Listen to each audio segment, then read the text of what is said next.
Good evening. It got awfully quiet. It must be 6 p.m.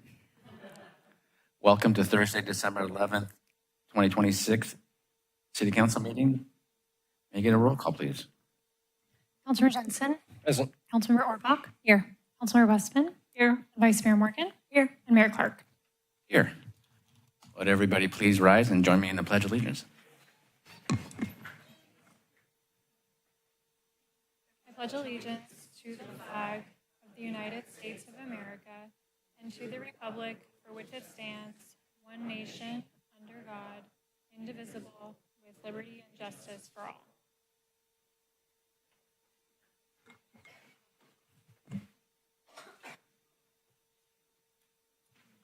Thank you. Additions or deletions to the agenda? Staff has no changes to the agenda this evening. That brings us to presentations. We have a proclamation that we wanted to deliver tonight. It's for an individual who was prominent in our local community, a Capitola resident. I did not know her personally, but I knew of her. And Councilmember Orbach did know her, so she's going to say a few words, but we prepared a proclamation for her. Yeah, unfortunately, I was not able to present this during her celebration of life, although I was there, and it was a showing of all the movers and shakers of Santa Cruz County, and that's how deeply loved and missed she is. Is Neil here? Neil, thank you for coming. I just want to read this mayor's proclamation celebrating Rose Felicetti Day. Whereas Rose had a long career as a political staffer in Santa Cruz County, but she quickly pivoted to encouraging and supporting women to run for office in Santa Cruz County. She co-founded Breaking the Glass Ballot, an annual countywide symposium that launched the campaigns of several prominent female elected officials, including Gail Pellerin and Yvette Brooks here. Whereas Rose was a consummate networker, she created an informal group of women, local women called Not From Here, because they included newcomers to the area who nevertheless wanted to get involved in the community. The social circle became so popular that it soon welcomed longtime locals and renamed itself Now From Here. Whereas one of Rose's proudest contributions was being the founding board member of Digital Nest, the Watsonville-based tech education program for youth and young adults. Whereas Rose identified the need for stronger alliances among local organizations, and she founded nonprofit connections in Santa Cruz County in the midst of the pandemic. She served as the nonprofit's executive director until her death.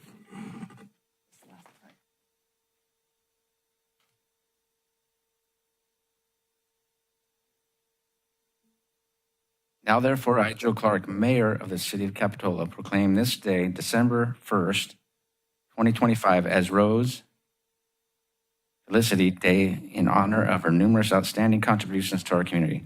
Rose is survived by her loved one of life, Neil Savage, children Matt, Andrea, and Tori Savage, and grandchildren Emmy and Lily Savage. Thank you.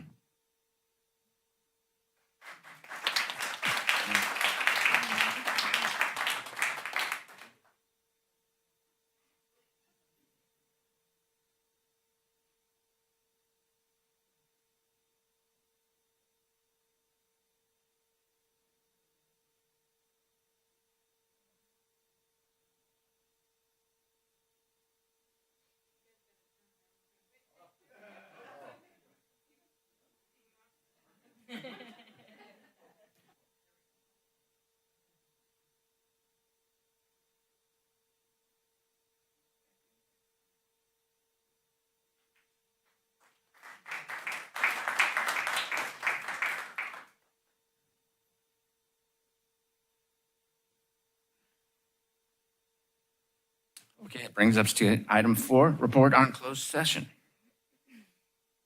Thank you, Mr. Mayor. The City Council met in closed session to discuss the 2 items listed on this evening's agenda. Direction was given. No reportable action was taken. Thank you for that. Unfortunately, we took so long on our first item that we are going to continue the second item For a later date, we'll probably look at it in January or February. Thank you.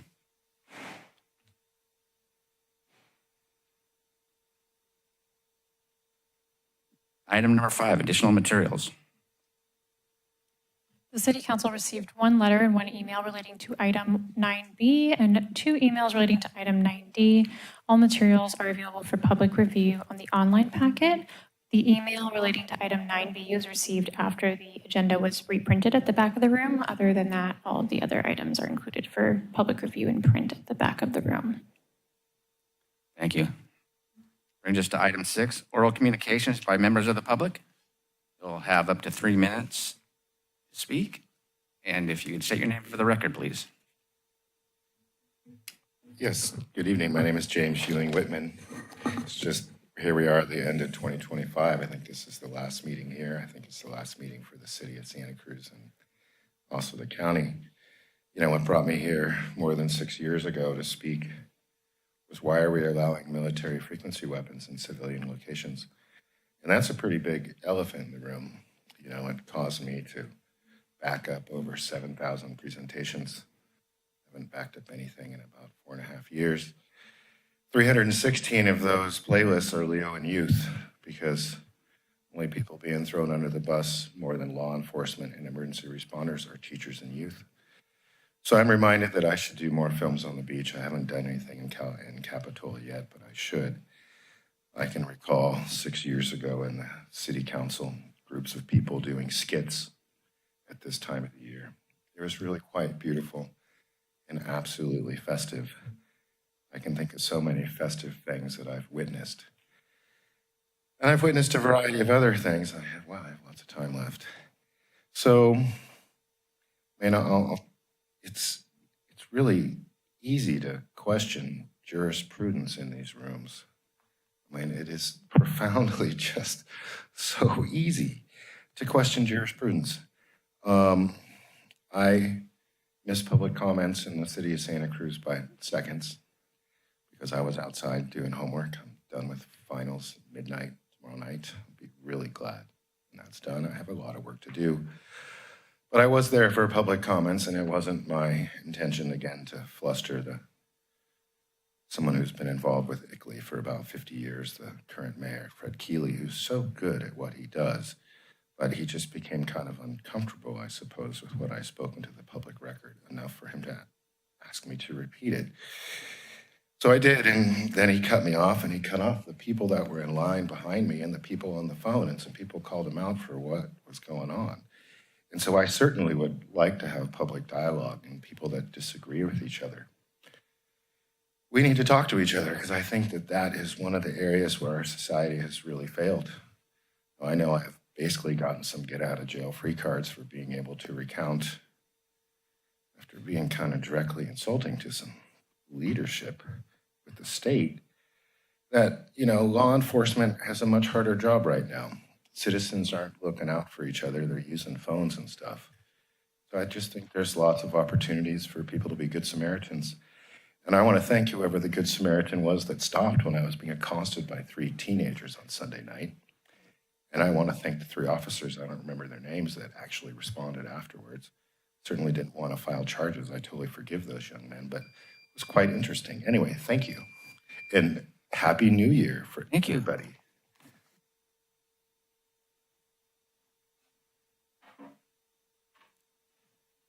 Welcome. Hi, my name is Linda Smith, and I came and spoke to you all in September about what I called the elephant in the room and the lack of transparency and engagement with the community. And I left a couple of days later for a month and came back, and I thought it would be appropriate tonight to come and tell you that I have seen a distinct difference in the amount of information that's being presented to the citizens. And there are a lot of people that want to be involved and want to stay aware. And I think the town hall meeting that was held was amazing. And I've seen much more approachability with the staff when they're out in public, which is really, really good. I have one more little request, and it's kind of a little one. But the videos, if you're watching from home, I've had a lot of people come in and mention to me that when they watch from home, sometimes they can't hear. And sometimes they can't hear anything. Sometimes it's just the mic, primarily like with planning commission meetings. So if we could maybe pay a little attention to that and see if we can't make it easier for people to watch when they can't come down, that would be really helpful. But I think we're going in the right direction. I really just wanted to say thank you for listening and for doing something about it. Thank you. Thank you. Welcome. Hi, I'm Molly Turner, and I'm the executive director and owner and occupational therapist. I own Skills of Life Cafe. We have a business license here in Capitola. During the developmental years, I inquired with the Jade Street Park Community Center to see if we could perhaps set up our concession trailer there, which is a job training program that supports teens and young adults with intellectual disabilities. Our goal is to create independence and help them have purpose and gain strength and get a job in the community that they live. At that time, with our concession trailer, we have to be tied to the same property that has a commissary kitchen. And at that time, the community center didn't have that. And now they're under construction with a commercial kitchen, I find out. So I've been inquiring about that, and I've reached out to a few council members, and I would love to have conversation to see if we could relocate from where we currently have been in operation for a little over a year. We're set up at Simpkins Swim Center. What we really want to be in a community nucleus, a hub where the community really supports our program. And I feel that the Capitola Community Center would be great. Also, we have the new all-inclusion park being built, and our program is a all-inclusive job training for the older population, and I just think it's kind of a beautiful blend. So I would love to be able to find out, who can I talk to? How can I get conversation going? I feel like I've hit some roadblocks, and I just, during construction, I really feel like this is the time for the communication to start. So thanks. Thank you. Thank you for your comment. Anyone else for public comment? Seeing none, we'll bring it back to staff comments.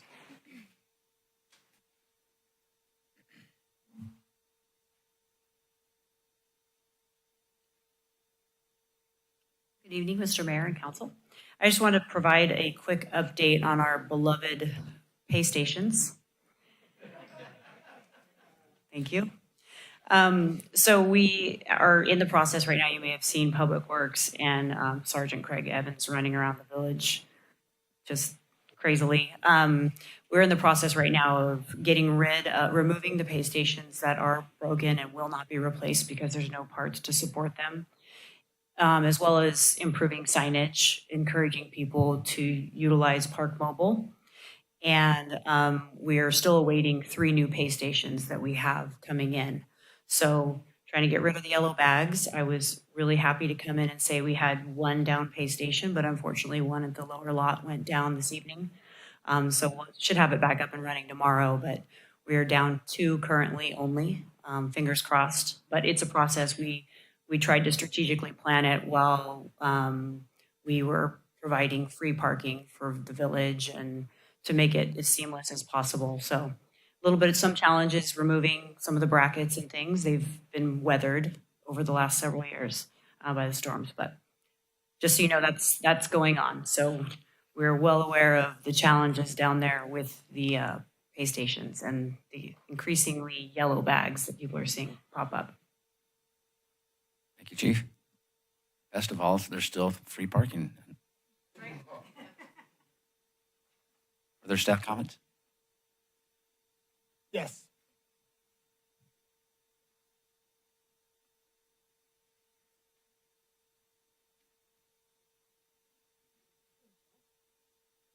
Hi, Mayor and Council. I just wanted to quickly announce to you and to the public here tonight that we're very excited to launch Discover Capitola, our civic engagement academy.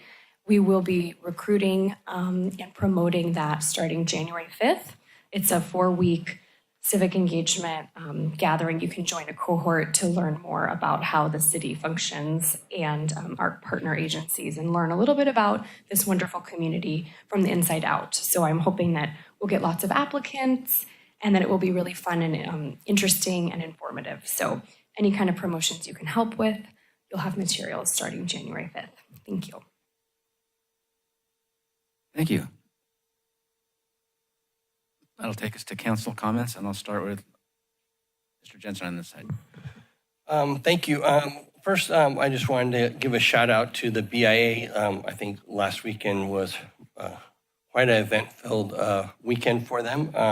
From the cookie walk that they had in the morning to organizing the VW car parade that went through our village, and then also with our mayor doing the tree lighting of the iconic palm tree down in the village in front of the Brit. I think it kind of really showed, and then also it wrapped up with the evening with SantaCon. I think it really truly showed what Capitola is all about, the spirit of Capitola.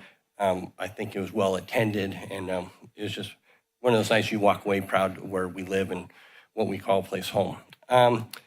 Next thing is, was able to walk yesterday with Kailash from our Public Works Department and myself and Councilmember Westman. We walked around the Rispin Park with a couple of community members to look at some of the past concerns about wildlife and stuff. And it was really great to see. That's always been, I think, I've always heard about being kind of a contentious issue of, protecting monarch butterfly and stuff like that. And with the Rispin not being an open facility. And it was just really an honor to walk through there yesterday to see it.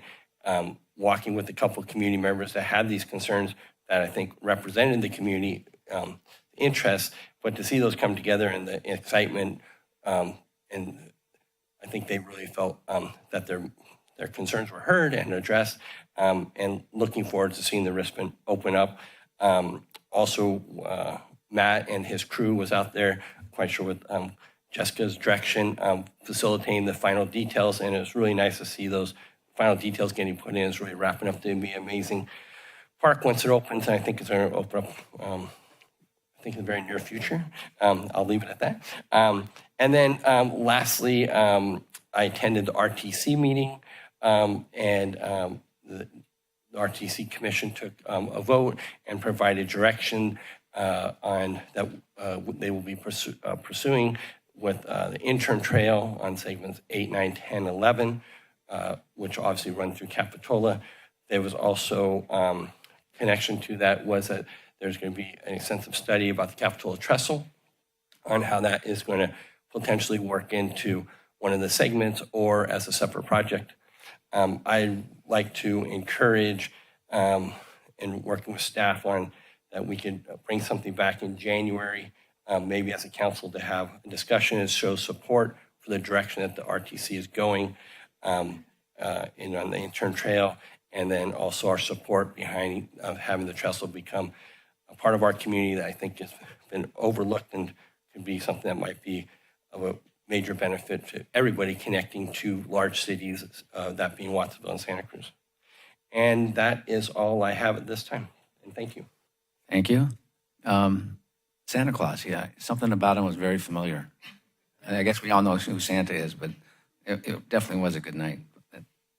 Councilmember Rohrbach.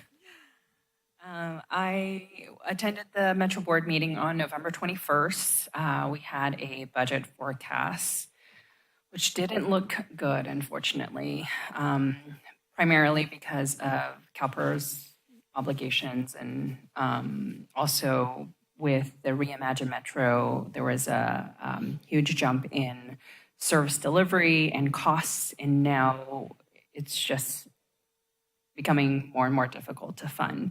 So we're looking at a potential tax measure for 2026. We don't know more information yet, but once I do hear about how we will pursue that, I will give you all an update.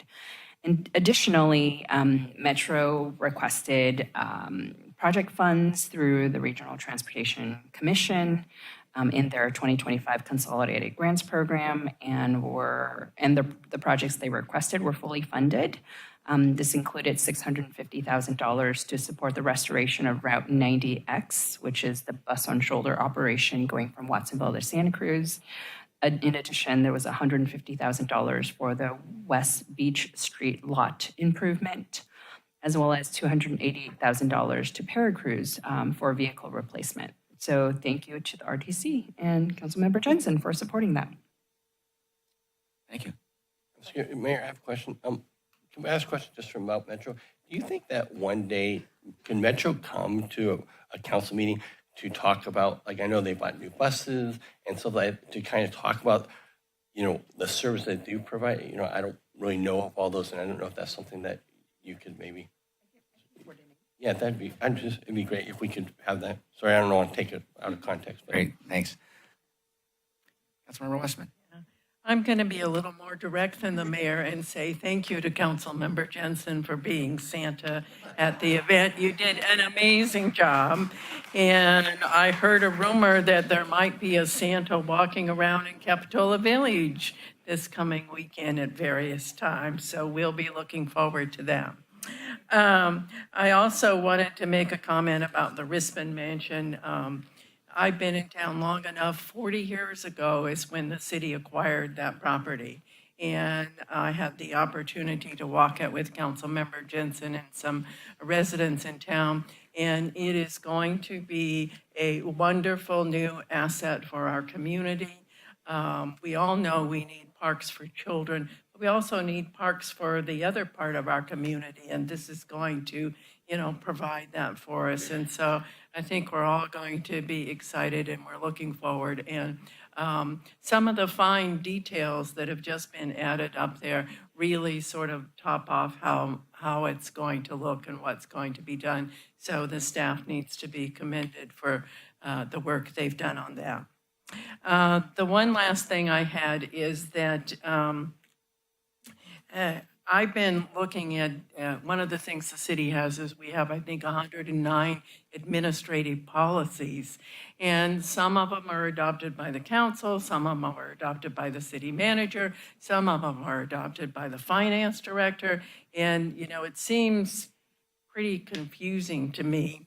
And I was wondering, since we have a lot going on, if maybe sometime in February, because this is not an urgent issue, that we could have a report to the council, because I think the ones that affect the public should be available to the public, because you can't go online and find these policies.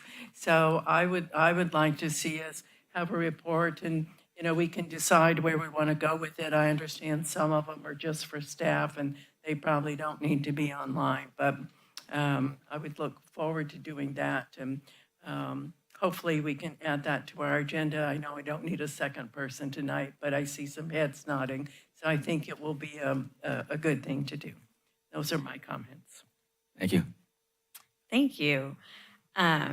Just a little bit of an update. I started working with Ms. Woodmansee and our lovely clerk on revamping our city's website. That's been something that I've been talking about for a long time.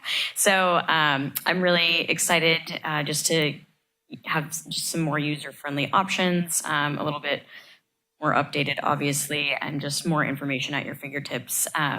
We're hoping the updated version will be around summertime, but we're working with the developers, so they were subject to their timeline as well. I just want to say thank you to PD and Public Works for the new pay stations. As you all know, I work in the village, and I'm asked daily about where can I pay? If I don't pay, I shouldn't get a ticket, all these things. So I think the updated versions and hopefully people moving towards Park Mobile will help us, all of us people down there. The tree lighting was a great success. Thank you, Santa. I was there as a stand-in elf just in case he needed any help. But I think it was a great experience. I'm sure there's going to be more people coming out next year. So thanks to the BIA as well for all the work on that huge Saturday that we had down there. I'm wondering, based on our speaker, Molly, I'm wondering if maybe Recreation can get connected with her and see if there's something that we can coordinate with her business. I think that would be a great step for Capitola. And yes, I think that's it. Thank you. Thank you. Earlier this evening, when I got here a little bit early, I saw the city manager and I looked at him and I said, he looks different. He said, I got a haircut.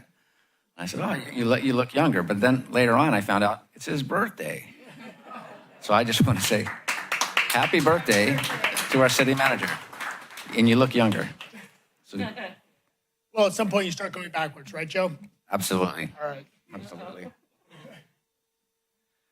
And lastly, I'd like to say this is my last meeting as the mayor. I want to say that I'm deeply honored and humbled to have served as the mayor of Capitola. And I remain sincerely grateful for this opportunity and grateful for the council that was here with me. Thank you.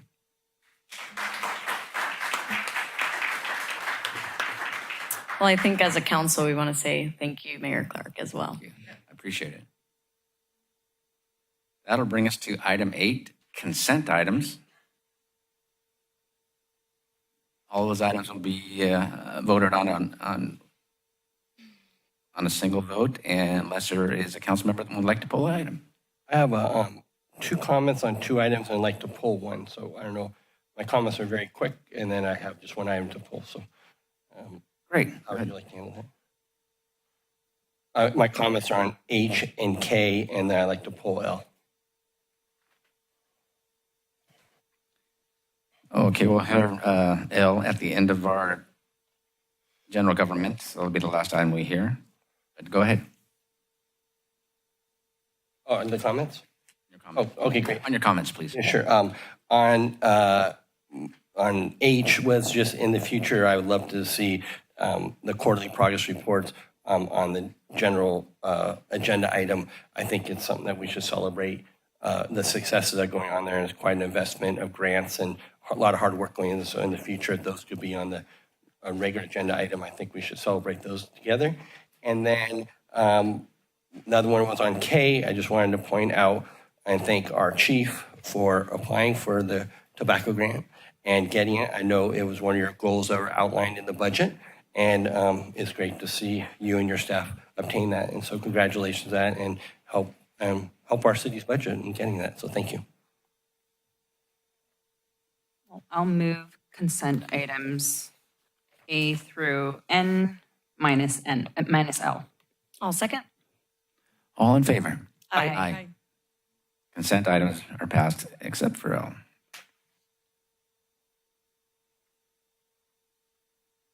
That'll bring us to number 9, general government. Item A, a regional interoperable next generation radio system, also known as RING. Thank you. Thank you for saying all that. A mouthful. So, good evening again, Chief Ryan, and I'm also here with the amazing Jim Frawley, who has a long history of Santa Cruz County serving as a fire chief. He's going to be taking a bulk of this presentation, but we're going to talk to you about the Regional Interoperable Next Generation Radio System Project. We've been discussing this project for a few years now, and we're bringing it to council tonight, hoping to approve the master service agreement and to move forward with the project as a countywide radio project. Around 2020, for law enforcement, we were required to have our radio systems encrypted, which is for the safety of people that are, their date of birth, their personal information is being run over the radio when public safety is making contact with them. So this is a move in that direction, and I'll let Jim Frawley take over, like I said, the bulk of the details about the project.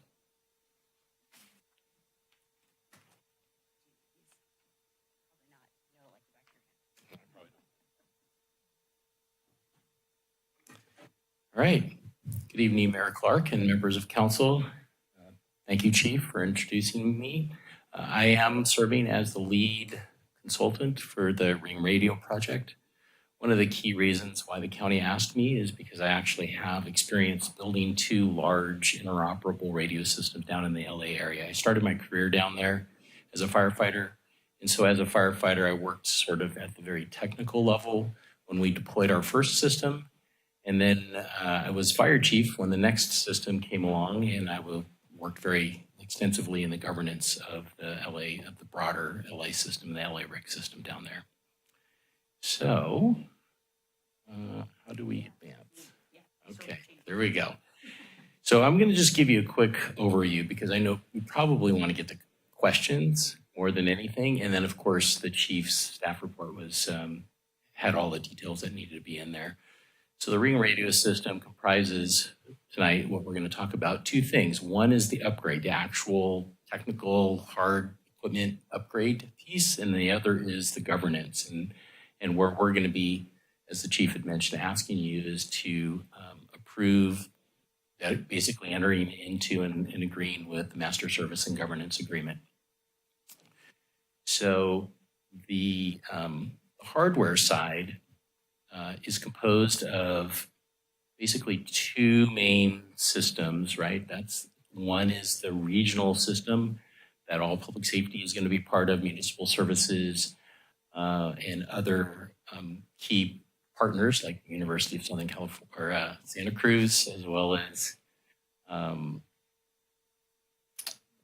Public Works, parks, other entities like that. The other piece of that is also the dispatch consoles. And so both of those together predominantly serve as the main hardware component of the ring radio system. The next is the actual governance. And if I could have the next slide, please.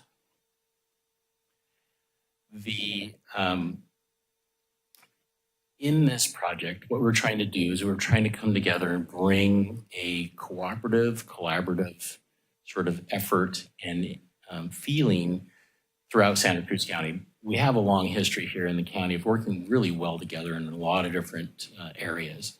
And so this, because it's such a significant and legacy project, felt that we needed to come together. Some of the key reasons why is Chief had mentioned something about the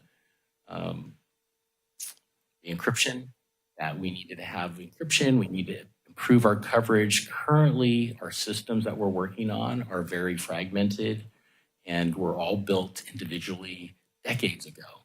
And so we are now finally moving into a new technology area for our radio system, which will allow us to really be able to do anything, right? Connect to any system, anybody else who's coming in. It really gives us a lot of opportunities and flexibility where currently we don't have any of that because of the age of our system. Also, the system currently is at end of life. The county actually had to last year invest $1 million to stabilize it so that we can keep using it for the next couple of 2-3 years while we're building this system. And also it will serve as a very modest failover system once the new system's built up. Next slide, please. So work to date. We started, as the chief said, many years ago. When I got here 10 years ago as the fire chief, I can remember going, wow, we need a new radio system. It's probably about 15, 20 years past its date. And so now we're 10 more years into it. So we're about 3 decades. So what we did is we tried to generate some interest. Eventually we were able to hire a consultant to do a feasibility study to really understand what our system looks like now and what it should look like in the future. After that, we had probably over 100 different meetings with stakeholder groups, public safety, police, fire, EMS, public works, different city leaderships to come up with a good specification for an RFP. We sent that RFP out. We got responses from the 4 major vendors, which was great. We weren't sure how many we were going to get, but we got all 4 major vendors to reply. And then from that, we identified the best vendor, had the best proposal, started negotiations. We've been doing that, having conversations, making sure that the system coverage is going to be proper, and then also that we get the best price. And during that, we also had to do some stabilization. And then work on governance and finance and cost allocation. And so tonight we are at the point where we're here to ask for your participation in the Ring radio system. Next slide, please. So the Master Service and Governance Agreement, go ahead, thank you, is comprised of 6 founding members, right? And the 6 members are there. It's the 4 cities, the county, and UCSC. The key piece of the Master Service and Governance Agreement is that it allows for right governance, cost allocation, a way to identify roles, responsibilities, set policy, set operational standards, and then also provide a certain level of risk and liability protections for all the people who participate. And the reason why that there are just those 6 member agencies is because those are the agencies that either have current infrastructure or radio frequencies that are going to be utilized in the new system, right? We're going to bring in all new technology and all new hardware, but there's some towers and there's some radio frequencies that we will be using in the new system. And so they bring these owned assets to the table. So that's why it's those 6. Next slide, please. The way that the governance is structured is like a pyramid. And so at the top, you have the executive committee. And so each of the 6 member agencies have 1 representative. So it's equal representation from each of those member agencies that sit on the executive committee. That committee is then supported by a couple of advisory groups. First is the technical advisory group. That's comprised of 17 different members from the member agencies, from law and fire, from all the different entities who have a technical understanding and expertise within the system. They were the ones who actually spent several months evaluating the RFPs that were, the proposals that were provided, and identified JVC Kenwood or E.F. Johnson as the top bidder. The technical advisory group is then also ultimately supported by the entire regional user group, right? The regional user group is literally everybody who has a radio connected to the system can be in a room, talk about how the system works, areas that need to be improved. And so that is sort of that foundational piece, why it is the foundation of the pyramid, that helps really drive and make sure that we have the system that our users absolutely need, right? That we demand, that we need for not only public safety, but for day-to-day business. Out of that master service agreement, one of the key things is a cost allocation. And so the group has decided that the best way, which is also an industry standard and best practice, is to charge a per device charge. So every radio that's connected to the system, any radio that's connected to the system has a charge to it. There is, with the new system, unique IDs that will be divvied out for each of those radios. So it's very easy to control who, be aware of the count. So nobody can sort of game the system. The nice thing about a unit-based charge is also that each entity can determine how many radios they want to have connected to the system, right? Whether you want to go up, go down. One of the unique things that we'll also be doing, because I know Capitola has a lot of day events, weekend events, that kind of stuff, and they have times where they need to surge radios, whether it's the wharf to wharf or Christmas tree lighting or whatever it is. And so they need to have additional radios. What the radio shop, the county radio shop will have a cache of radios that are basically a rental cache, so they can come in. So you don't have to have a huge cache of radios here in Capitola. You just have the radios that, PD needs or Public Works, or you are able to determine the number of radios you need. And if you need to surge, have those radios that you can surge and just pay a small fee for the 2 or 3 days that you may be using them. The way the fee is broken down is there's two basically parts. There's the capital cost, right? So the cost for the actual equipment, the big stuff that we're bringing in, and then there's the operational cost. So the capital cost is going to be shared by the member agencies. We had basically add up the percentage of the number of units that are represented within the member agencies, and then divide the broader cost by that number of units. The subscriber agencies who are not members, the intent right now is to have a connection fee so that that pays into the capital expenses. The operational expense is now going to be divided amongst all of the users, right? So all of the subscribers and the members. So it's a larger number of pools. So your operational cost is spread out over a larger pool. Next slide, please. So here's some graphs just to show sort of the distribution. Capitola on the left part of for the capital's fee is 2.5%. But then when you look over in the operational and maintenance section, Capitola's percentage goes down to 2%, right? Because you've got an additional 20% of subscribers who aren't members that are going to be a part of that maintenance and operations fee. Next slide, please. So how this will all roll out is that when approved, well, actually it was approved on Tuesday, and I'm happy to actually say that there are 5 member agencies that have approved the Master Service and Governance Agreement. So you guys get to actually seal the deal and finish it off tonight, which will be great. My wife is going to be so happy. So I don't have to go to all of these meetings. I told her just starting now. The hard part is building the system. But in phase 1, we're going to start immediately with microwave improvements as well as dispatch consoles. That should provide an enhanced service for everybody because everybody is using dispatch in one way or another, as well as the microwave system serves as a backbone or a backhaul for all of the radios. Not only the new system, but we can also use it for the current system. Next phase will be actually the build out. That's the longest and hardest phase of the actual radio system. There are 17 sites across the county. And so we're going to be, improving, touching, and building and adding things to all 17 sites. So 16 of the sites already exist. So there's no building permits or anything that needs to happen. We do have one site that's going to be up in the Loch Lomond area that will be working. It's called a greenfield site. And so we'll have definitely lots of legwork to do on that one.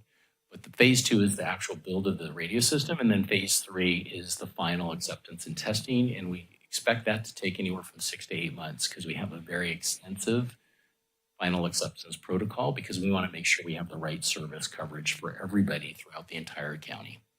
Next slide, please. So from a fiscal impact, you can see that in 27, fiscal 27, the fee starts and then eventually it ramps up. What we have done is taken an approach that there are some relatively small capital costs early on for the next 3 years that we'll be splitting amongst the members. So Capitola's representative percentage or portion is about 46,000. Can't read it from here. 48,000. Thank you, Chief.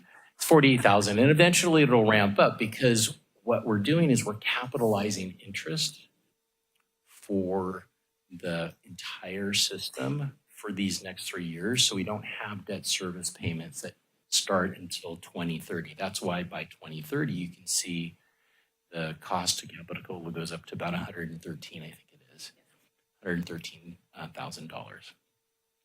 And that's because we start our debt service payments then, as well as our ongoing operations and maintenance and all our warranty charges and everything. It's like it begins the full force of all of the costs. So that gives us 3 years. What do we do next, right? Well, we're here asking for approval. The chief and the city manager are asking for approval to join into the master service agreement. We're then going to have a meeting internally, do some project management to start to move forward and start building the system and get to work on it. Next slide. I'm going to give it back to the chief to finish up.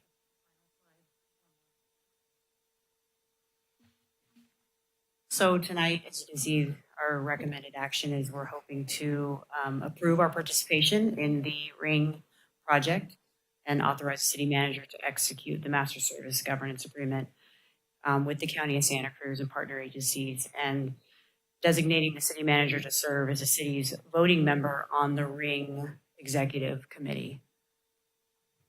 And we are available for any questions you may have. Thank you, Chief and Chief. Questions from the council? We'll start on this end. So can you explain a little bit how this interacts with the 911 consolidated dispatch system? I mean, how are they connected? How's this going to work? So so NetCom, which is Santa Cruz Regional 911, their service is a dispatch service. So they dispatch police and fire and EMS throughout the county. They are actually going to be using our radio system. So the two different, in essence, systems, there's the JPA for the dispatch, and then there's the actual radio network that everybody talks on. It's going to be separate. Right now, it's a master service and governance agreement. It's like a contract. There is some discussion about considering potentially turning that into a JPA, because then a lot of people feel that is a better structure to sort of own the assets moving forward. But we didn't have time to sort of explore that because we needed to move forward with the contract and the financing. So the dispatchers use the radio system that we'll be building. Well, I mean, I think it is important that, this is great because the radio system in Santa Cruz County's had problems for a long time. And I just was a little confused about how the existing 911 system, because you have people who are not part of that system who are part of this new group, how that's going to interact. So thank you. Sure. Thank you. You may have already thought about this, but I'm just wondering if, and I won't be here to receive any type of report, but when that time comes, when we are fully implementing, I think just because this is a big step, I would like it to kind of come back just as hey, this is what we're finding is better and what we're really utilizing. I think that would be awesome. And then I guess my question is about the budgeting, just because that number really does just start to jump over time. So is that already being projected as an increase? So it's earmarked, I'm guessing. So yes and no. Okay. So we've been projecting about $50,000 a year because that was sort of the initial figure we were working with. So in our long-term projections, we have $50,000 a year. So you saw that it kind of stabilizes closer to $110,000 a year. So there is an increase in the long term for us in our long-term projections. I will note that I don't think we have pulled out the cost for the existing equipment we already pay for within the budget. So there is a little bit of cost savings there. The third point I will note is these numbers are based on the financing for the system as proposed without any outside assistance. I fully anticipate that we will be joining the other partner agencies in making requests to our federal representatives or state representatives to look for the opportunity for earmarks, federal funding. If you think about it, this is a regional project that really improves emergency response, public safety, and it touches so many people. I think that there's a good likelihood we're going to be able to buy down that cost. So that was a long answer to your question. Right. There is an increase in the long term. There is a bit of an offset, and I hope we can buy down the cost and turn that essentially into a zero in the long term. Okay, thank you. Questions over here? Yeah, thank you so much for that. The funding question, I had that same question. Is the fire department Central, there was talk, are they on board now? So Central is a subscriber. We have not posed the question to them as a yes or no, are you a part of it? We did bring them in probably 2 months ago to discuss being a member agency. And it was too soon, too quick, too much for them to be able to commit to being a member agency. We're very much engaged with all the fire agencies to have a conversation about joining the system and being a part of the system. So tonight, right now, they haven't like voted to say yes, they're going to be a part. I anticipate that'll happen in the next 6 to 12 months. Because that would have an impact on costs, that would help offset the cost across the board? How do I answer this? So yes, if the fire agencies choose not to be a part of this system, that would impact the costs across the board. For Capitola, that represents whatever the increase is, you guys would be responsible, or you would be taking on 2.5% of that cost. At its highest, the fire agencies are going to be paying in about $600,000. And so if you take 2.5% of that $600,000, that ends up being about $15,000. So there is the potential for an additional $15,000. But I personally am committed, and I know the county is fully committed to working with the fire agencies to make sure that they're a part of the system. We need to have everybody that's on the same radio system to make it truly interoperable and truly work well. So I tell you tonight, I've told the fire agencies, I mean, they're my brothers, right? Brothers and sisters, that we're going to work to make this happen for you guys. And not to ask just the same question again, what would be the apprehension for them to come on board? I mean, we talk about selling this to all these multiple cities and how this is going to and have such an important aspect of it not be a part of it really kind of defeats the message, I feel. So the biggest issue is that there is a significant increase in cost.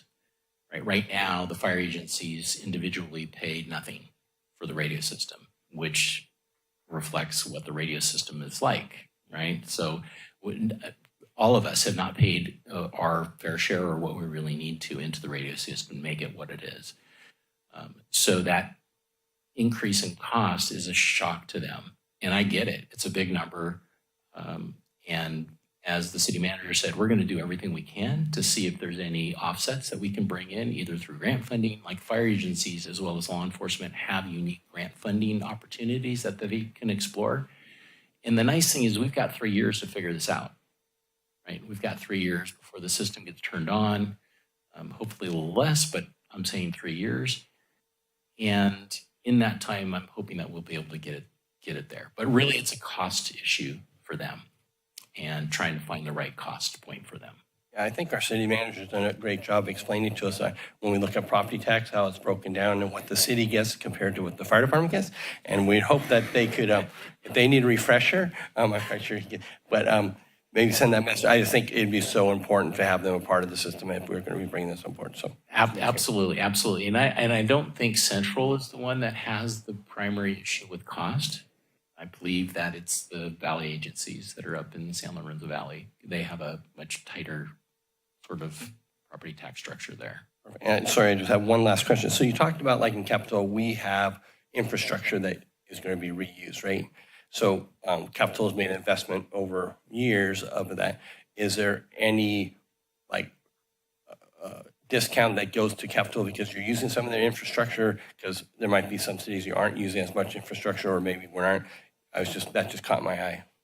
Yeah, so I can tell you that actually in Capitola, there isn't a plan right now to utilize any of the infrastructure. We will be utilizing frequencies that the city has or owns. And so, yes, the short answer to your question is yes, there is going to be basically lease or license agreements with everybody who has something they're bringing to the table, and we will work out what that ultimately looks like from a costing perspective.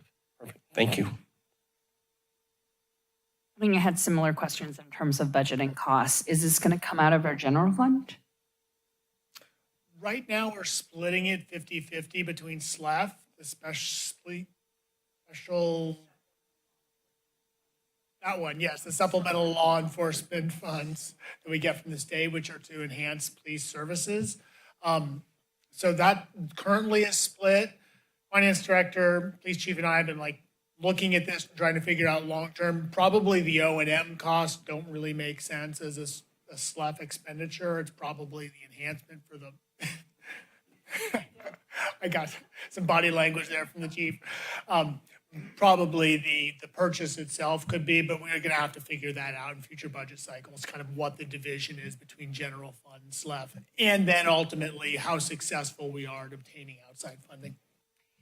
And the question about how now, I mean, once this comes on live, that the 911 dispatcher will be now using this system as well. Do we pay less into that 911 dispatcher service then, if that's the No case? such thing as ever paying less, Councilmember Rohrbach.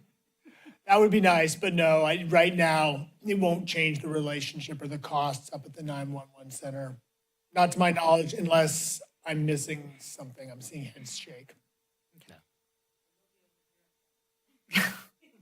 Thank you.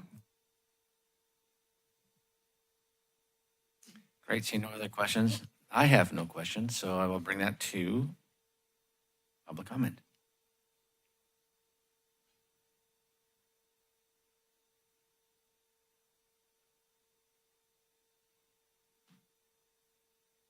Welcome.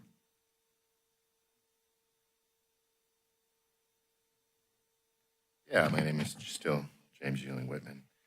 So I was here for part of this in this room on Tuesday with the Board of Supervisors. And I looked at it.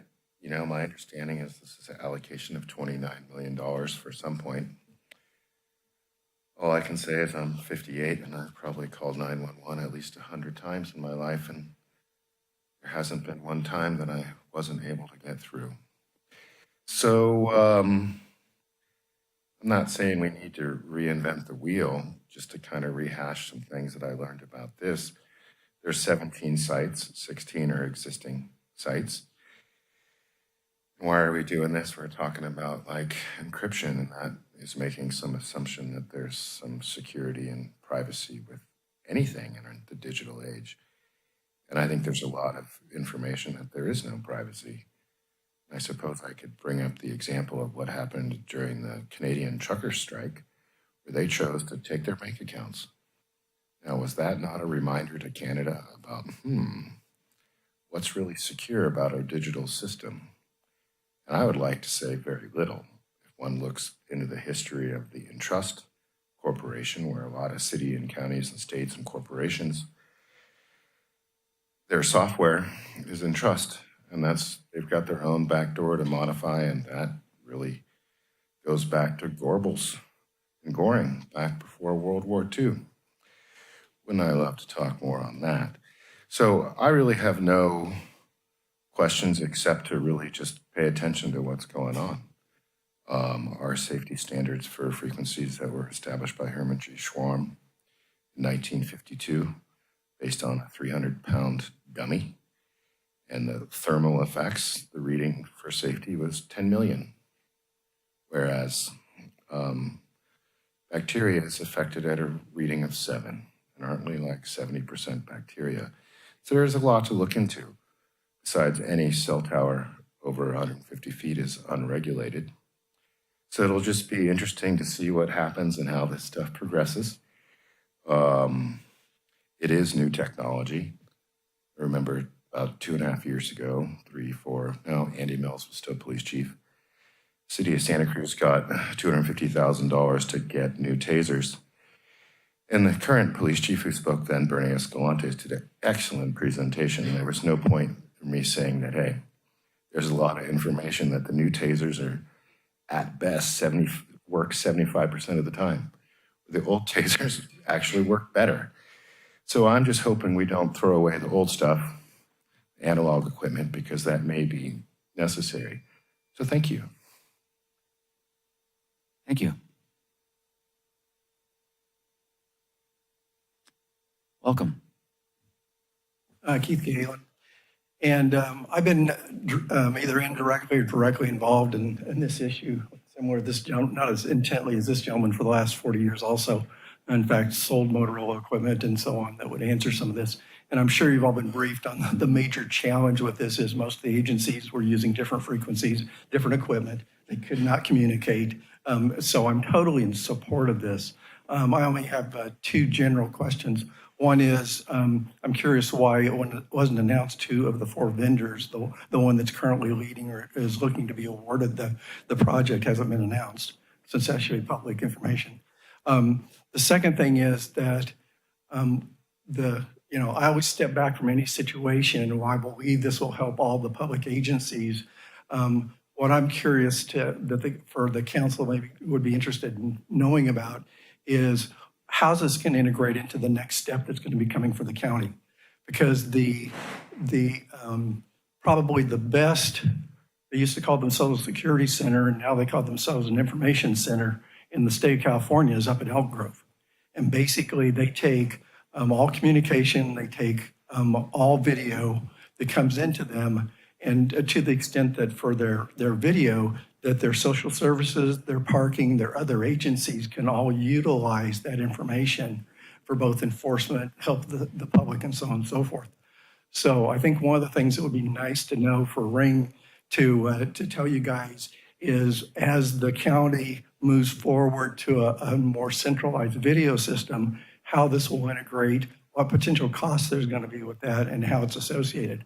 And if you weren't provided the information, Netcom last updated their 911 software for Motorola in 2018 with a 10-year agreement.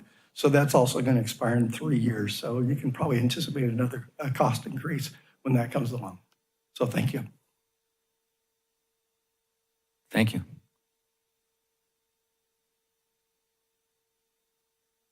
See no further public comment, we'll bring it back to City Council for deliberation.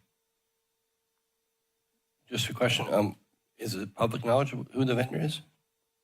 I mean, so we just talk about that? Yeah, so I sort of, I mentioned it in passing in the presentation, but the selected vendor is E.F. Johnson / JVC Kenwood. So they submitted by far the best, most superior engineered system out of all of the four vendors. I can tell you the four vendors included E.F. Johnson, JVC Kenwood. The next one is Motorola, then L3 Harris, and then Tate. So those are the four big vendors across the world, across the globe. And E.F. Johnson's proposal was head and shoulders above everybody else. All right. Thank you for clarifying that.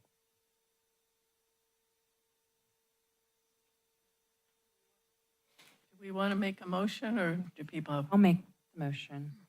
I would like to make the motion to approve the recommended action. I'll second. May I get a roll call, please? Councilmember Jensen. Aye. Councilmember Orbach. Aye. Councilmember Westman. Aye. Vice Mayor Morgan. Aye. Mayor Clark. Aye. Motion passes. And I do hope we proceed with the step with the 911 center. It'd be nice to have that all incorporated into one system. Definitely. I've been using the radio for 30, maybe 40 years now in the county, and it needs help. So I appreciate everything. Brings us to item B, Phase 1 conceptual design of Grand Avenue Pathway.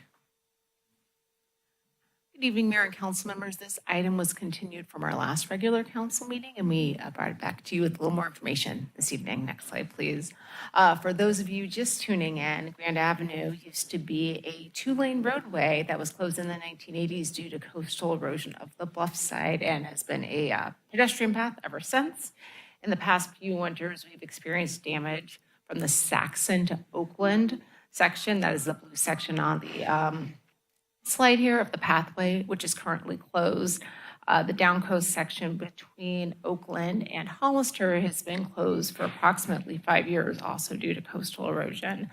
Back in October, staff came to council with findings from Pacific Crest Engineering, a local geologist, that evaluated the ongoing bluff instability and recommended that we consider moving the pedestrian path inland as far as we could to the edge of the right-of-way to try to preserve its life from about 1 to 10 years.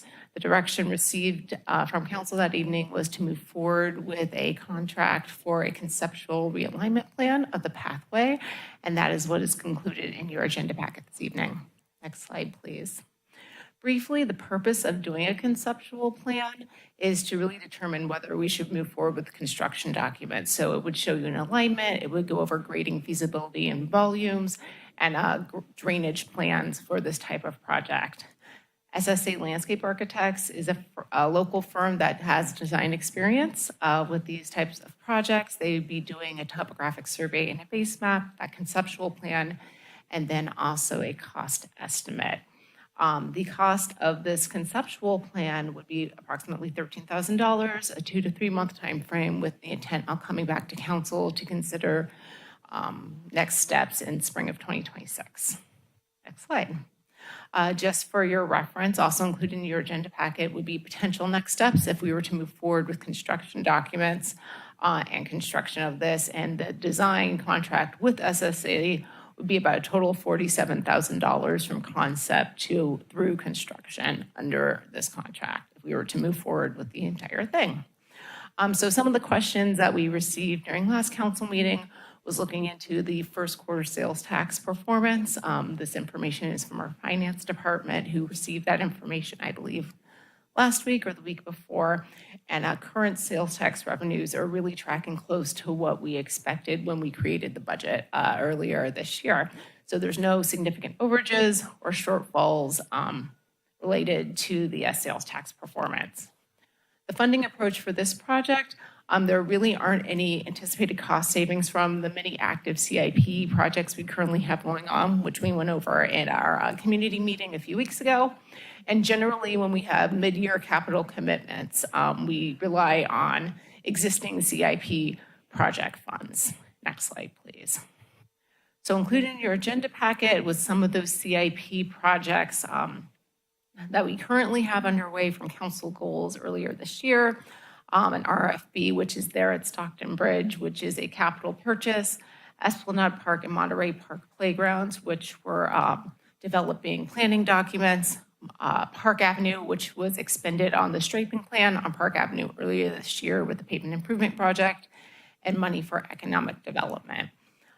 So the two proposed projects to take this funding from to consider the conceptual plan were those two park planning projects. I do want to note that we anticipate getting a grant from the Coastal Conservancy. They'd be awarding that at their quarterly meeting, not until February, to start plans for Esplanade Park. Other funds that are available in our current budget that have not been expended are the council training budget, which is $3,000 per council member, so a total of $15,000. Funds from the Employee Down Payments Assistance Program. There was a loan taken out against that program, and those are the remaining funds in that loan. The city manager or finance director could answer more questions about the availability of those funds if desired. And then we also have contingency, emergency facilities, and general fund balance targets. Currently, all are which below targets at this time. Next slide, please. So the recommendation is on the screen. I'm happy to answer any questions you may have. Thank you. I'll start with questions over here. Was there any update on the large grant that we're looking at coming in? Is that still on track for February coming up? I've been in contact with Coastal Conservancy staff, and they intend on putting that on their February agenda. Yes. Perfect. Thank you with that. And then just, I guess, if I could just take a second just to state some of my beliefs around the CIP project. I think a lot of those are reflective of the community's asked other council members to work through and everything. And as much as I appreciate, look at where the savings are and everything, I just would like to know, maybe from a budget standpoint, if there are savings, like I think in accounting, we use round numbers that are a presentation like this, but when we come down to it, there are dollars, and it comes down to things that might be. When we do a closeout, we'll report the final amount with the change orders and then indicate that the funds will be rolled over to future road projects or put into the CIP into other projects, or staff recommends adding them to another project budget. I guess one of the things I might, it happens this way frequently, particularly when you're putting in enough money to kind of sort of seed money for projects. You put the seed money in for projects and you find out that one or two of them start growing quickly, for example, Esplanade Park. And then other times you'll find out that you have another near-term need for something you want to implement ASAP, and you end up moving kind of the funding. So the CIP, we usually treat as a flexible funding thing. It's obviously at the council's discretion, but I think clearly the council's identified those as priorities, and as we close out the fiscal year, hopefully we'll be ending up with a budget surplus, and we can talk about then, okay, we needed to pull some money from these projects. Do we want to refund that? Do we want to add more? Have we been successful with grants? Things along those lines. So this is just trying to be more transparent about where the funding is coming from, rather than staff kind of just pulling it from a reserve account or something along those lines. Yeah, I totally appreciate that. And I think the backside of that, being transparent about when the overages, or if there's any saving in the project, how that backfill and how it went back to. I think the CIP, I really feel is a reflection of what the community is asking for on some additional improvements. And so just to track that. So I appreciate that. And then just one thing, after listening to the council member, where direction we go, what would be the follow-up, including with the keeping the ad hoc committee kind of involved and updated, and just an appreciation of all the time that they put in to help us even get to this point of even having this discussion. Yeah, the volunteer community group, I think we would continue to keep them involved. They made some recommendations. They put a lot of time into this project. So the goal would be to, before we present the result of the SSA study to them, show them what it looks like, get their input before we go to council. Perfect. Those are all my questions. Thank you. Councilmember Rohrbach, then. No questions at this time. I had a question. We've kind of talked about this in the FAC meetings. I know we just recently awarded employee down payment assistance to an employee, a city employee, and I'm not dogging this program at all. I just am asking. There was talk in our FAC meetings about how that money was even probable to be used, because I know it kind of sat there. It was a chunk of change for a decade, maybe, just because there wasn't a lot of availability or housing costs, things like that. And now I see that there's this 18,000, and I'm just wondering, in the near future, does that look like it's going to be utilized quickly, or is this something maybe we can look into that reserve that we have being something a little bit more feasible to take the money from, instead of really shortchanging some of the projects that we've all kind of stuck our necks out for? So the $18,000 is in the Employee Down Payment Assistance Fund, and you're correct. We put $100,000 in there. I don't think it was quite a decade ago, but it may have been. Okay. I think it was during the pandemic era. I don't remember. Okay. Maybe right before, right after, somewhere in there. Regardless, the city was successful, and ultimately one of its employees was able to purchase a house in the county and utilized, and there was limits in the way the program was written, that it was only up to some percentage of the house price. And so ultimately the loan that was issued was about $88,000. So no, $82,000, excuse me, get my math right. So there is some funding remaining. The structure of the program is such that it helps an employee buy a house, but it also doesn't. There's an incentive to pay it off within about 5 years, so that the funds could be recycled and conceivably used again. So I think the pros and cons of using the funds, I think it's very unlikely that the $18,000 in the employee down payment assistance will be used by anyone for an actual loan. I don't think we would even issue another RFP until that loan is repaid. Right. When that loan is repaid, it'd be nice to have $100,000 at that point, then to sort of go back out to employees and say, who would like to apply to do it. So does it do you any good sitting there? No. Today you could use it for another purpose, but then you may be faced with, a couple of years down the road, the request to put some more money in to sort of fully fund that for future loans. Okay. Thanks. I'd be interested to see if anybody has any thoughts on that, or if we want to just go with the recommended action. Any further thoughts before we go to public comment? Do we we want to have public comment before we sort of deliberate on our thoughts? Yeah, I think that's the way we should do it. We'll go to public comment. Seeing no public comment. Oh, here we go. Thank you.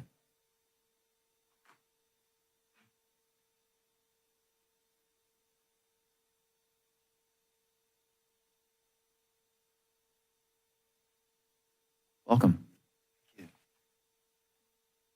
My name's Tom Mater, and I'm a long-term 32-year resident up on Depot Hill, and I'm on the corner of Saxon and Grand, and some of you watching on TV may know my property by the 50-foot-long sea serpent that we've crafted over the last few years.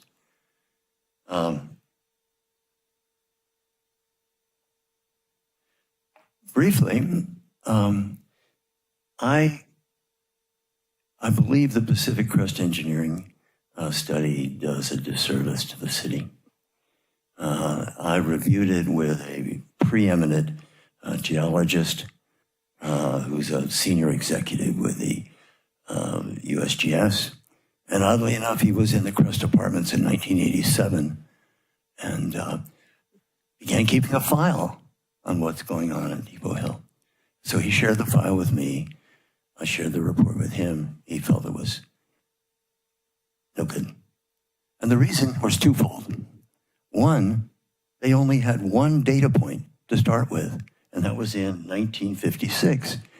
Real geologists have 7 or 8. Gary Griggs had 10 for the Pacific Crest. And worse, it didn't take into account that the cities of Santa Cruz Yacht Harbor put in a huge groin that stopped the sand from coming into Depot Hill and preserving the cliff a lot better. So it, in fact, also missed the fact that the groin filled up. And when we moved in 793, we were told 1 foot a year. And turned around and asked Pacific Crest, why is it that in my original geological survey when we bought the house, we were 35 feet from the edge, and in his study we're 33. I said, how come just 2 feet in 32 years? And he said, well, you're just lucky. Well, I'm not that lucky. What happened was they completely forgot about the drift of the sand filling up that really long groin at the Yacht Harbor and our Capitola 2 groins. And the sand started mitigating through, and if you walk down there now, there's even sand in the wintertime. So, in fact, the pressure on the cliff from the erosion of the rocks down below has substantially stopped. 3/4 of an inch. May I have a little? No, thank you, sir, for your comment. I would like to have 30 seconds to say, I think this is a mistake. I believe that you need to immediately address Thank you, sir, for your comment. the area that's being undercut right now.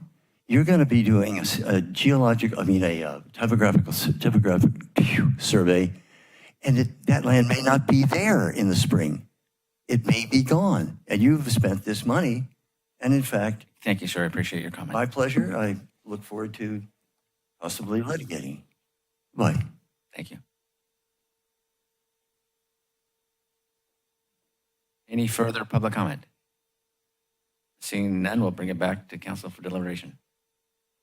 I have a additional question. So the service that is coming today is for a topographic survey, right? Could you maybe elaborate and kind of explain what that really looks like? Does it create like a baseline for us today to look at data or what? So you mean the topographic survey that's in the scope of this contract? Yes, sorry, yes. So that is more for the purposes of grading and drainage and then also to establish property property lines. There was a survey done, like Mr. Mader mentioned, for the Pacific Crest study that was used to estimate the rate of erosion, and that's something a little bit different. So this is just about what the future improvements could look like out there, not talking about rates of erosion at this time. Is that correct? Thank you.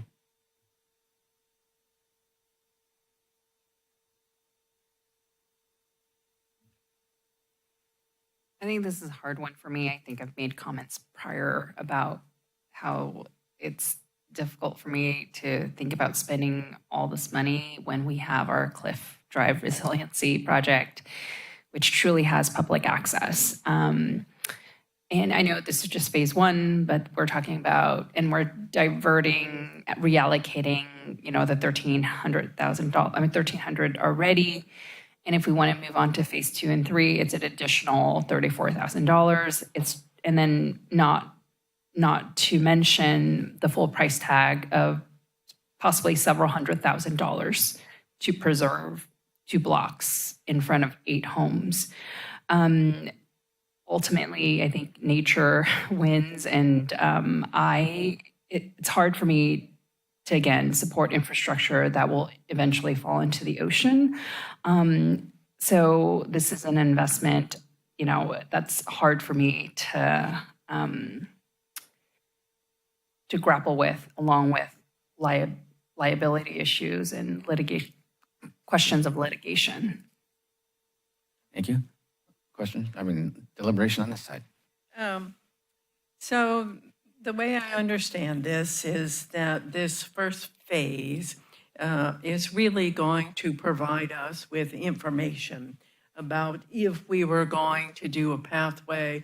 We're not deciding exactly, are we going to do 1 block, 2 blocks, 3 blocks? This is just to get us to the place where we know what we're talking about. And I think having this topographical survey and the prepared base map is going to be good. And we spend a lot of money. We just allocated a lot of money to look at Clear Street and add it to the 41st Avenue, so we have more information. Sometimes we have to spend money to get that information. So for me, I'm in favor of going ahead and spending the $13,000. I don't think that in any way indicates that we're going to keep going, but we need this information to be able to make a decision about whether or not it would be wise to go forward. And I actually, I think I agree with Councilmember Morgan in that, you said that what we would look at is at the end of the year, if there's any budget surplus, we could look at putting money back into the 2 projects that you were proposing to take money out of. It seems to me that since we have sort of this, I think it's 18,000 something sitting there with a potential that it's probably not going to get used in the next few years, that might be a better place to take the money from. And again, with the commitment that if we have a budget surplus, that, we would look at putting that money back into the first-time home buyers program. Maybe if we have a really big surplus, we could even look at funding the whole, home buyer assistance program at that time. So I would be leaning in favor of, supporting going forward with this phase 1 part of the project and taking the money out of the sort of first-time home buyer fund. Is that a motion? That's a motion. I'll second that motion. And before we do that, we'll have a vote. I would like to add that, I agree with Councilmember Westman that this is something we need to look into so we can have a good idea of what we should get ourselves into. But I think securing the cliff and helping out the people upon Depot Hill is the right thing to do. So we have a first and a second. Can I get a roll call, please? Councilmember Jensen? Aye. Councilmember Orbach? No. Councilmember Westman? Aye. Vice Mayor Morgan? Aye. And Mayor Clark? Aye. Motion passes.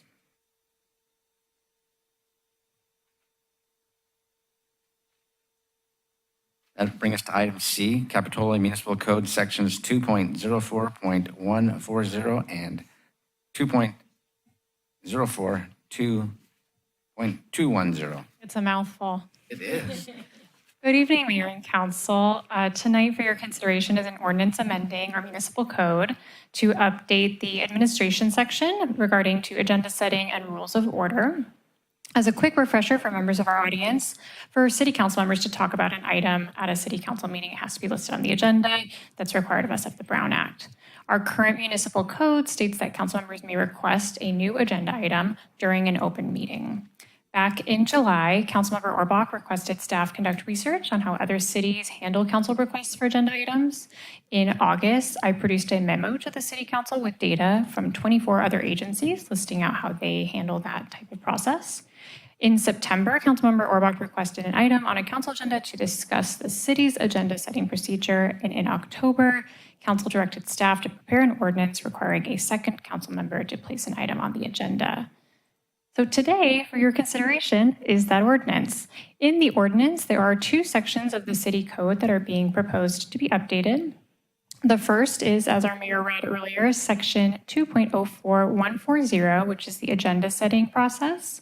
And that now requires a second council member to place an item on the agenda per council's direction back in October. The second is an area of code which is identified by the city attorney's office as an area for improvement because it could be aligned with our code of conduct and our rules of order, so Rosenberg's rules of order. And so that is the rules of order procedure, and it's clarifying and streamlining that area to align with our current adopted code of conduct, which is an administrative policy, and the Rosenberg's rules of order, which is adopted by resolution. So tonight, the recommended action is to introduce for first reading by title only, waiving further reading, an ordinance amending Capitola's Municipal Code sections 2.04140 and 2.04210 to update the process by which council members can request agenda items and the rules of debate. I am available for any questions. Thank you. Council questions? I have a question.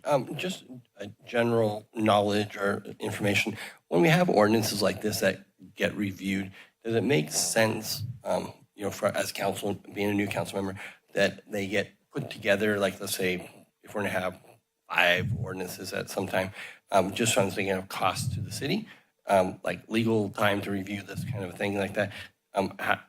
Is there any guidance on that, or what is the cost like when we go through an ordinance, like one at a time, or should we look at looking at as a council bringing ordinances together at twice a year and then try to have a value of talking to multiple at one time, or so I'm trying to understand what this costs. I think it varies. Sometimes we need new ordinances. Things come up throughout the year and we bring them up. Other times we do try to package review of our municipal codes. I think last year we did a review of Chapter 2. We made several recommendations at one time. It would be wonderful if we could review our municipal code and make a packet of updates and kind of consolidate them. But it's not always the case that we have the bandwidth to do a comprehensive review, and sometimes things come up as needed. But I'll let our city manager and city attorney chime in and see what their ideas are. Thank you, Madam Clerk. To respond to the councilman's question, I'll echo the city clerk's comments. It depends. So for some matters, if we need to move quickly, then we'll have to engage in legal review and drafting, things like that. So kind of these one-off projects on the complete other side of the spectrum is doing a complete review and overhaul of a code, which is much more time intensive. And those generally tend to be rainy day projects because usually we have enough day to day to keep us going. Yeah, I was just looking just to understand better on when one-off ordinances being reviewed or, kind of packaging them together. So I appreciate your guidance and direction on that.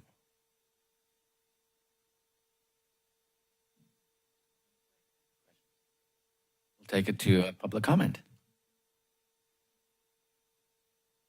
See no public comment, we'll bring it back for council deliberation. I will move the recommended action to introduce the first reading of 2.04140, 2.04.210. I'll second that. All in favor? Aye. Aye. Motion passes.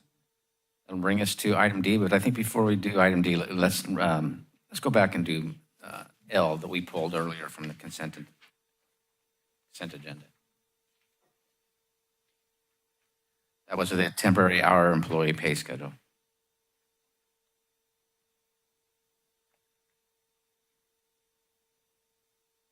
Good evening, Mayor and Council. This consent item is in response to the California minimum wage increasing on January 1st from $16.50 to $16.90 per hour. We typically do this staff report every December to adjust the seasonal wages in January as opposed to what we do with permanent employees, adjusting them in July. So on the seasonal schedule, we have the lowest entry-level position currently makes $16.51, so it needs to be adjusted to comply with minimum wage laws. Every salary that's in that schedule is driven off of that entry-level one. So when we change that one, they all change by the same amount. So even though we don't have any employees currently at that first step that would violate minimum wage law, we have 14 seasonal employees that are probably expecting a full increase in January. As far as cost, when we put the budget together each year, we kind of anticipate that we'll be giving a cost of living increase to seasonals, and we build that into the program when we look at what is the fees for that program to make sure that those programs are covering their direct cost of those seasonal employees. It's probably $15K a year for the adjustment across all recreation programs and the handful of seasonals we use in public works. With that, I'm happy to answer any questions. So I have a question. So is it possible for the city to have something in our regulations and ordinances that when the state raises the minimum wage, that it seems like something that doesn't need to come to the city council because we've all decided that we're going to, abide by state law. For me, I would like to see us actually continue this till January, just so we could add a mechanism in there that wouldn't require it to come back to us when the state changes minimum law requirements. And for me, I'm happy to go along with doing, raises at certain times, but we say that we're doing this because we want to be competitive and comparable with other jurisdictions, but we don't have any information about what goes on other jurisdictions. So, while, I'm probably not going to be opposed to this, if I'm forced to vote for it tonight, I wouldn't vote for it because I think we need a little more information. And so I personally would like to see this continue till January with those items coming back with it.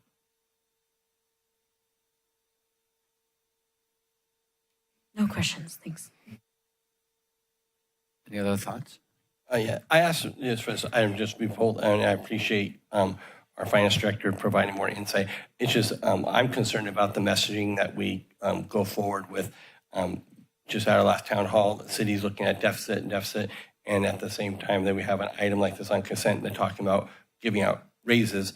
I just want to make sure the messaging is clear. It's budgeted, it's included in that, so that's why I wanted to have a little bit further debate. But I support what Councilmember Westman's point of view on looking at too would, I think we're worried about competition of maybe keeping employees who might want to work here other than they're working in Santa Cruz, and to know what their baseline is, or are we really off, and a little bit more information would be helpful.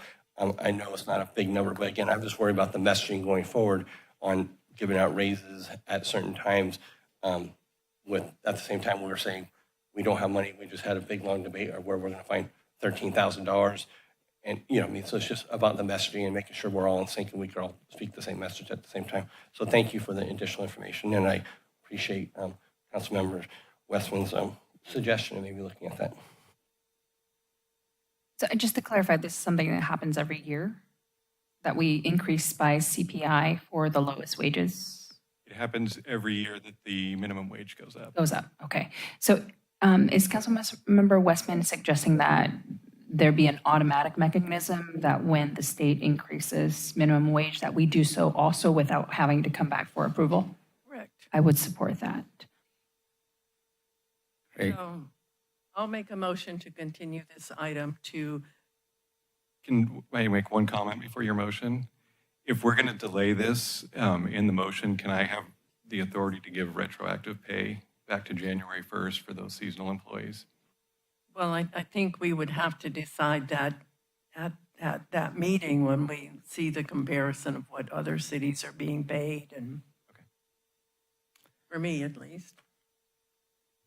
I would support giving retroactive pay for the month. If it's just the 2-point-something%, it wouldn't be 15 grand total. If we do decide to increase the minimum. I think we'll have to wait and vote on it But I think at that time. we'd have to wait to take that action when we heard the item. I'm not saying no, I'm saying we need to hear them. Okay, is that I don't know, Jim? Well, it sounds like we have one, two, maybe three council members would like to see this re-agendized. Do I need to take this to public comment at this time? Well, you can, I don't think anybody in the public there. Anybody out there would like to make public comment on this? Great, that answers the question.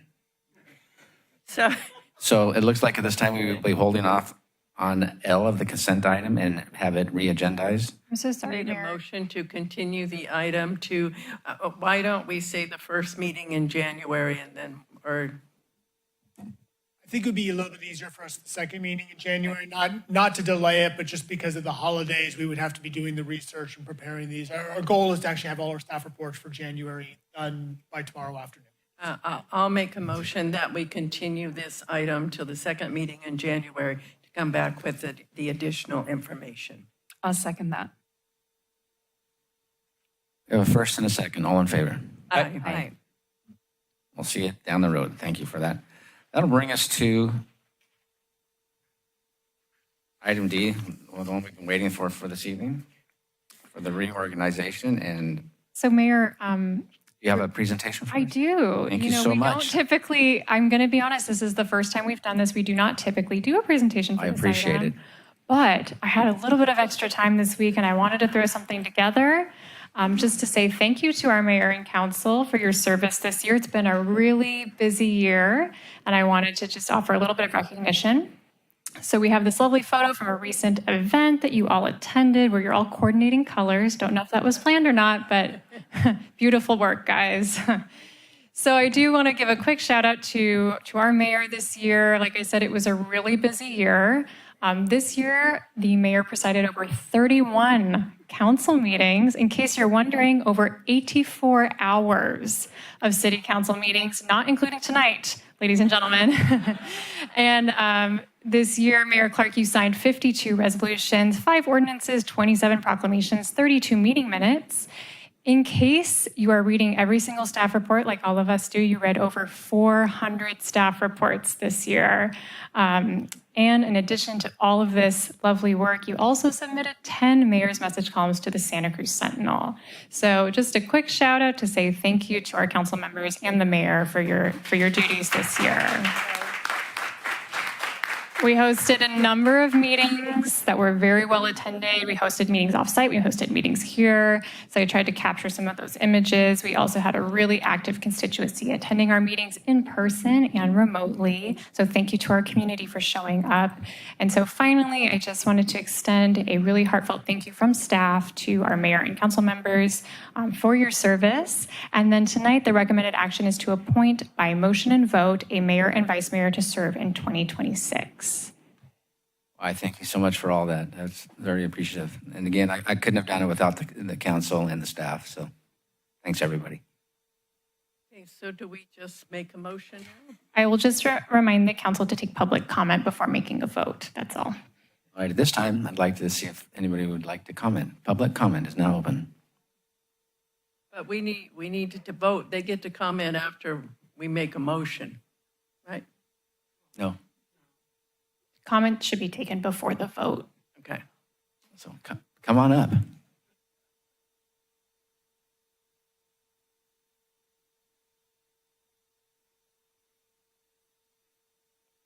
I just wanted to thank you, Joe, for everything. You've had a very turbulent time frame for the year, and you did a great job. And I just want to say, as a community member, we all appreciated it. Thank you. Thank you. Appreciate it. Now we can come back to the dais and have a motion. Okay, I would like to make a motion to appoint Councilmember Morgan to be our next mayor and to appoint Councilmember Jensen to be our vice mayor. I'll second that. We have a first and a second. Can I get a roll call, please? Sure thing. Councilor Jensen. Aye. Councilor Orbach. Aye. Councilor Westman. Aye. Vice Mayor Morgan. Aye. And Mayor Clark. Aye, and congratulations to all.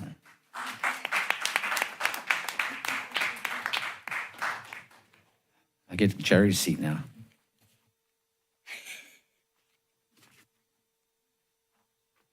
I thought I'd get to sit next to you. I thought you guys would just trade. No, we don't need to change these now, but Julia will have us all set up for the next meeting. And I will say two people have asked me how we figure out where we sit, and I went, I haven't the foggiest idea. Madam Clerk will set us straight. I did not look. Our next meeting will be January 8th. January 8th. January 8th. I hope everybody has safe and happy holidays, and we will see everybody next year. Thanks again. Congrats, Joe.